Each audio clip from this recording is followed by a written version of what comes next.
আসসালামু আলাইকুম। সবাই কেমন আছেন? আশা করি সবাই অনেক অনেক ভালো আছেন।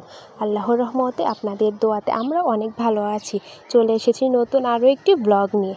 অনেক দিন হলো আমি গ্রামে আসার পর কোনো সেরকম ব্লগ করতে পারিনি, তাই আজকে ভাবলাম ব্লগটা শুরু করি। আর আমি দুদিন হলো বাবার বাড়িতে এসেছি, তারপরও কোনো ব্লগ করতে পারিনি। আজকে সকাল থেকে এজন্য ব্লগটা শুরু করলাম। আর এই তো সকালের নাস্তা করছিলাম। আমার মা সকালে ভাত রান্না করেছিল, আর এখানে ডাউলের ভর্তা করেছিল, আর কালকে রাত্রে তরকারি ছিল কাঁঠালের, সেটা দিয়ে খাচ্ছিলাম। আর এখানে আমার মেয়ে দোকান সকাল বিকাল আইসক্রিম কিনে নিয়ে এসেছিল। এটা নাকি সকাল বিকাল আইসক্রিম মানে ছোটোবেলায় খেতাম, এখন আর খাওয়া হয় না। তাই মামামকে খাওয়া দেখে আমার ছোটোবেলার কথা খুবই মনে পড়ে গেল, যে আমরাও এক সময় এভাবে এগুলো আইসক্রিম কিনে খেতাম। এই তো তারপরে তো দুপুরে আর কোনো ভিডিও করা হয়নি। আমরা খাওয়া দাওয়া করে একটু রেস্ট নিচ্ছিলাম, তারপরে দেখলাম অনেক বৃষ্টি হয়েছে, এই জন্য ভাবলাম একটু ছাদে দেখি।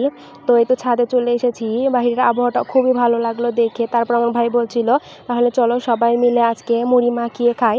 এই জন্য আমার ভাই এখানে পেঁয়াজ কাঁচামরিচ কেটে নিয়েছিল। ও নাকি খুবই ভালো মুড়ি মাখাতে পারে, বললো যে আজকে আমাদেরকে খাওয়াবে। এই জন্য বললাম যে আচ্ছা ঠিক আছে, তাহলে তুমি মাখাও।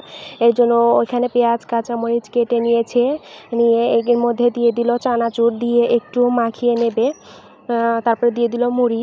আর এগুলো যখন আমি ঢাকাতে থাকতাম তখন অনেক মিস করতাম, সবাই মিলে একসাথে বসে আড্ডা দেওয়া, মুড়ি খাওয়া, এগুলো সব কিছুই মিস করতাম। আমার কাছে খুবই ভালো লাগে এই সব জিনিস।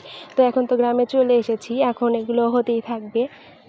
আগে যখন ঢাকাতে থাকতাম তখন মনে হতো কবে বাড়িতে যাব, এভাবে সবাই মিলে একটু আনন্দ করতে পারবো, মুড়ি খেতে পারবো, সব কিছু করতে পারবো। এখন তো চলেই এসেছি, এখন তো এগুলো চলবেই, এগুলো তো আর মিস হবে না।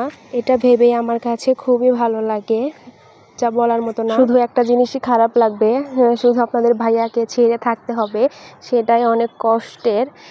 সেটা তো আর বলে বোঝানোর মতো না কেমন লাগবে। বা আপনারাও যারা বাহিরে থাকে, যাদের হাজবেন্ড, তারা অবশ্যই জানবেন যে এইটা কতটা কষ্টের।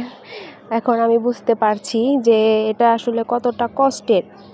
এই তো এখানে কথা বলতে বলতে আমার ভাইয়ের মুড়ি মাখানো শেষ, এখন আমরা খেয়ে নিয়েছি। সাথে ছিল, যেহেতু বৃষ্টি হয়েছে এগুলো তো থাকবেই, সাথে ছিল কাঁঠালের বিচি ভাজি করেছিল। সবাইকে কী নামে চেনেন সবাই অবশ্যই কমেন্ট করে জানাবেন। তো এটাও খেয়ে নিয়েছিলাম, সবাই মিলে বসে বসে অনেক গল্প করছিলাম।